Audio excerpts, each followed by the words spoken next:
Welcome back, folks. Aaron Walling in with your look at sports. We start tonight with the University of Alaska Fairbanks as the Alaska Nanooks athletic programs return to the Patty Center to finally, well, have some practice.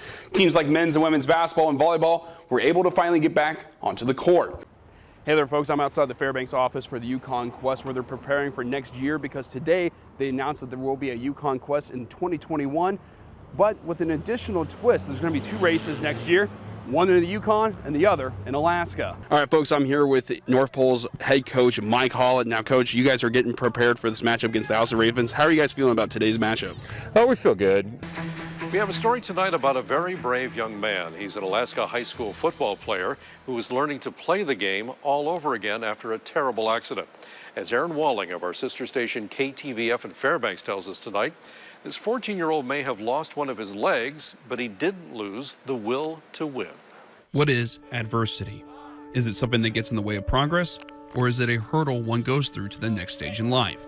Adversity is defined as difficulties and misfortune. Not many people know that more than Monroe sophomore Jabin Collins. Meet Jabin, the 14-year-old football player for the Monroe Catholic Rams. He is the starting center for the Rams this season, but his journey began August 3rd, 2019, when his life was changed forever. Jabin, as a freshman, was on his way to go camping during the weekend. However, a horrific car crash left him and his sister with very serious injuries. Jabin's mother, Amy, didn't know what to say when she saw her son in the hospital. So when we got to the hospital, my best friend was there and she said, "Cry now."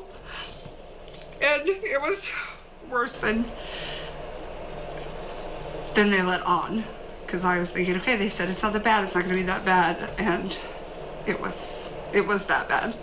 Sitting there remembering, Jabin just kept asking the same things over and over again. And he kept asking, am I going to get to play football? Am I going to get to play football? And we kept telling him, yep, you're going to play football. Not knowing if he would ever get to play football again. Jabin lost some of his toes and majority of the skin on his left foot. Doctors and surgeons fought to save his foot. However, heading into September, it was becoming more and more obvious that they may have to amputate. So on September 11th, 2019, Jabin went into surgery to have the left foot with some of his leg removed. In less than a year, Jabin has gone from lying in a hospital bed for nearly a month to playing football, serving as an inspiration to those around him on the team. Just the inspirational, I mean, just watching him, and never quit and never, give me an excuse about anything. I mean, that alone right there just, allows, better strength and unity in the team. And, you can look at him and you're going to push harder because of that. I think it's outstanding. It gives these kids understanding that there is no reason to make excuses when you have an individual that has, difficulties like he is, and he's overcoming those.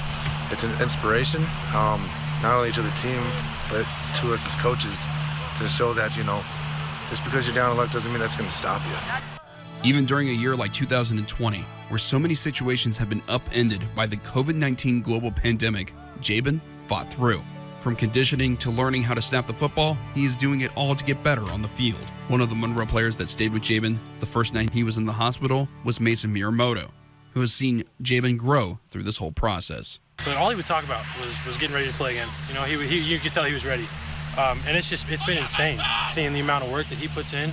It really makes everyone work harder. They work harder because they realize, there's a kid out here with his situation, and you realize that, I got no excuse to not push myself every time.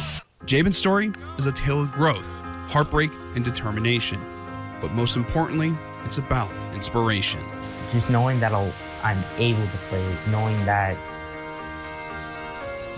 somebody can see me play with one leg, and they can think, if this kid can play, I can play with whatever I have.